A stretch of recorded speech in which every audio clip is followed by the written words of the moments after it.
Hello, আসসালামু আলাইকুম বন্ধুরা, সবাই কেমন আছেন? আজকে শোনাবো একটি মুরগ ছানার সুন্দর গল্প। মুরগ ছানাটি পাহাড়ের গুহায় ট্রেনের কাজ করতেছিল।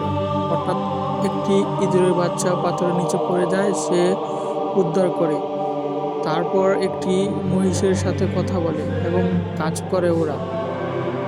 তারপর এই গুহাটি ভেঙে পড়ে উপর থেকে। তারপর তারা দৌড়ে এক জায়গা থেকে অন্য জায়গা যায়।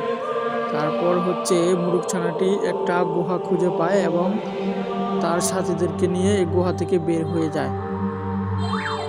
তারপর তারা অনেক খুশি হয় এবং তাকে পুরস্কৃত করে। সে অনেক খুশি হয় মুরগ ছানাটি। এরপর তাকে এই কাজের সুপারভাইজার বানায় দেয়।